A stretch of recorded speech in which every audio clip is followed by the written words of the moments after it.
Students, आज हम लोग थर्ड यूनिट स्टार्ट कर रहे हैं और उसका फर्स्ट टॉपिक है स्यूडो फोर्सेस या आभासी या शब्द बल।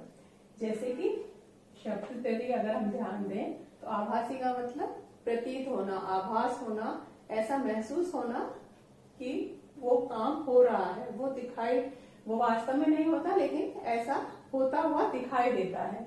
या शब्द बल का मतलब भी शब्द मतलब नकली या जो वास्तविक ना हो।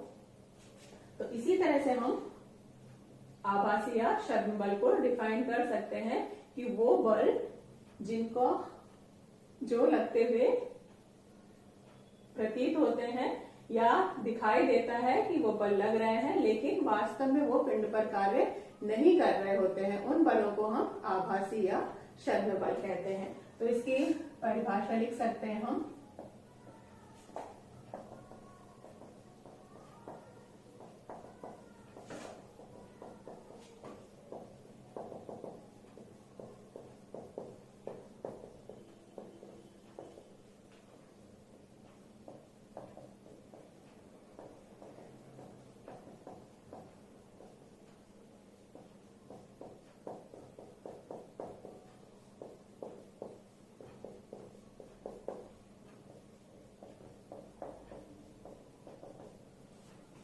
लगते हुए प्रतीत होते हैं, ऐसा लगता है कि वो पिंड पर कार्य कर रहे हैं लेकिन वास्तव में पिंड पर नहीं लगते, उन बलों को हम आभासी या शब्द बल कहते हैं। इनका कारण क्या होता है? अजड़त्वीय निर्देश तंत्र, यानी यदि पिंड एक अजड़त्वीय निर्देश तंत्र में स्थित है तो उस पर पिंड के अजड़त्वीय निर्देश तंत्र के कारण से वो बल लगते हुए प्रतीत होते हैं।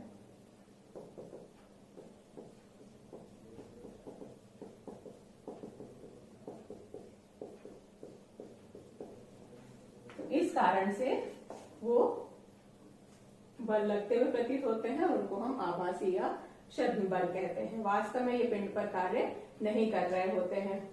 तो इसका जो मान होता है आभासी या शब्द बल का,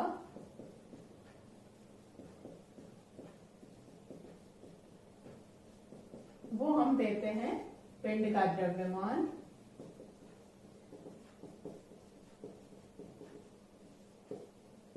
इंटू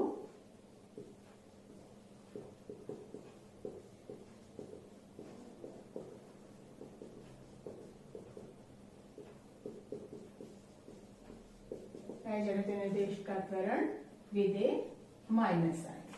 तो माइनस यदि जैसे पिंड का द्रव्यमान m है और अजड़त्वीय निर्देश तंत्र का त्वरण या जो वेलोसिटी चेंज हो रही है वो a है, तो उसको आभासी या शब्द बल का मान हो जाएगा -ma। अब इसका एक उदाहरण अगर हम देखें तो जैसे त्वरित लिफ्ट की गति,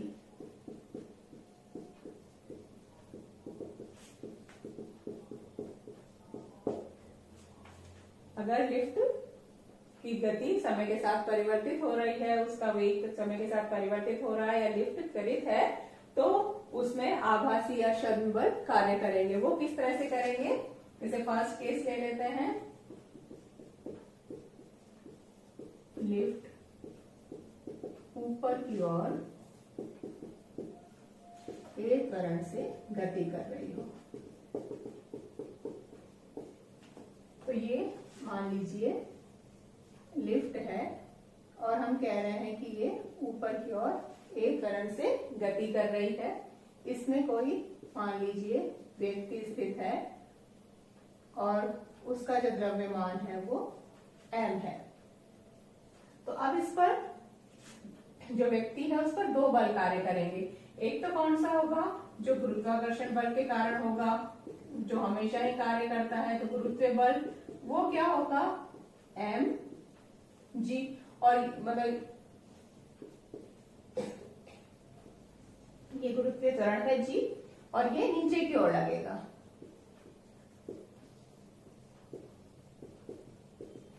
इसी तरह से चूंकि लिफ्ट त्वरित है, एक त्वरण से गति कर रही है, इसलिए आभासी या छद्म बल भी लगेगा।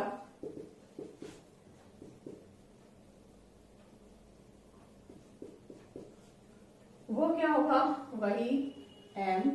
अब यहां देखें तो ये ऊपर की ओर जा रही है, वो माइनस साइन है ना, इसका उल्टा होगा, तो ये गुरुत्वीय बल इस तरह से नीचे की ओर लगेगा।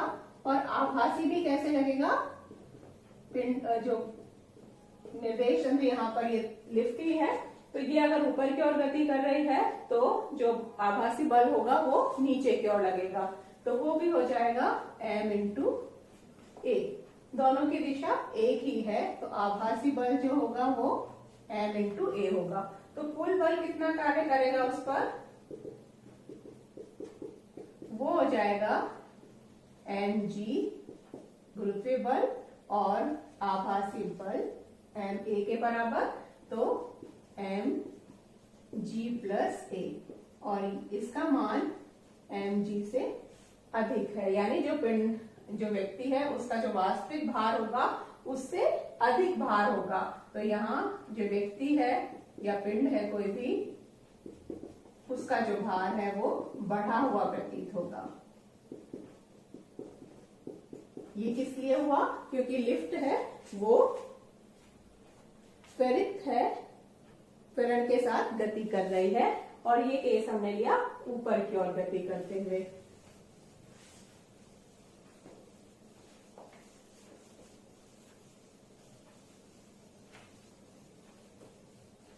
हो सकता है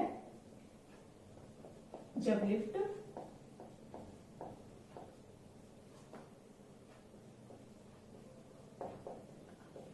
नीचे की ओर ए त्वरण से गति कर रही हो, उसका विपरीत केस। अभी हमने ऊपर की ओर गति, अब ये लिफ्ट है, इसमें व्यक्ति स्थित है, तो इस पर एक तो वही नीचे की ओर हमेशा ही गुरुत्वीय बल लगेगा जो कि mg के बराबर होगा, गुरुत्वाकर्षण, गुरुत्वीय त्वरण और गुरुत्व बल।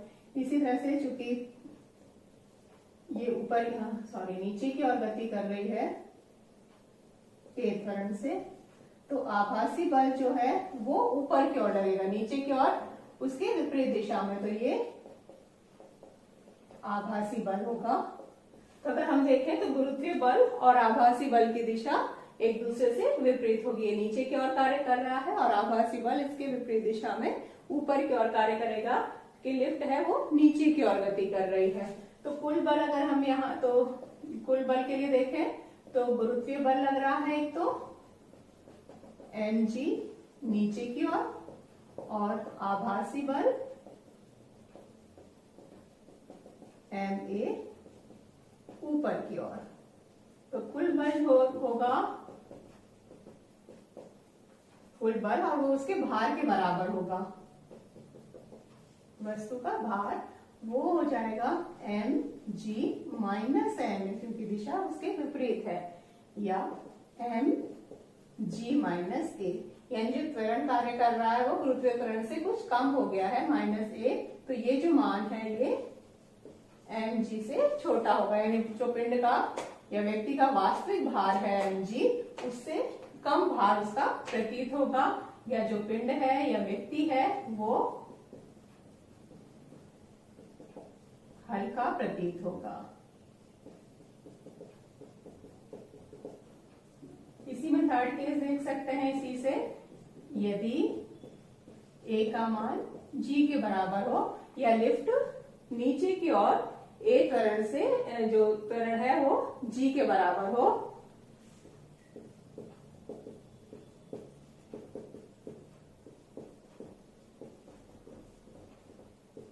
गुरुत्वीय त्वरण से गति करे, तो कुल जो भार होगा, इसी जो फॉर्मूला हमने अभी निकाला ही था, W वो mg माइनस mg, ये भी g के बराबर है या 0, तो व्यक्ति का जो भार है वो 0 दिखाई देगा, या ये स्थिति कहलाती है भारहीनता की स्थिति। तो ये लिफ्ट के त्वरित होने के कारण से जो व्यक्ति था उसका भार उसके वास्तविक भार से अलग प्रतीत होता है, अलग दिखाई देता है। वो उसका कारण क्या है कि जो लिफ्ट है या इस व्यक्ति के लिए वो उसका निर्देश तंत्र है, तो वो निर्देश तंत्र त्वरित है, एक समान वेग से गति ना करते हुए एक परिवर्तित वेग के साथ या त्वरण के साथ गति कर रहा है, जिसके कारण से उसका भार अलग प्रतीत होता है। फर्स्ट यूनिट में हमने अलग अलग केसेस किए थे, जड़त्व निर्देश तंत्र और अजड़त्व निर्देश तंत्र के उदाहरण बताए थे और जड़त्व निर्देश तंत्र के बारे में बात की थी। उसमें तीन केस थे कि स्थानांतरित निर्देश तंत्र जड़त्व होता है, एक समान वेग से गति करता हुआ निर्देश तंत्र या जो त्वरित ना हो वो जड़त्व होता है, और एक समान या एक नियत कोण से झुका हुआ निर्देश तंत्र वो जड़त्व होता है। इसके विपरीत अजड़त्व निर्देश तंत्र जैसे एक समान वेग से गति ना करते हुए परिवर्तित वेग से गति करें, और परिवर्तित वेग का मतलब उसका त्वरण होगा या त्वरित गति करता हुआ निर्देश तंत्र। ये हमने अभी ऊपर उदाहरण देखा है त्वरित लिफ्ट।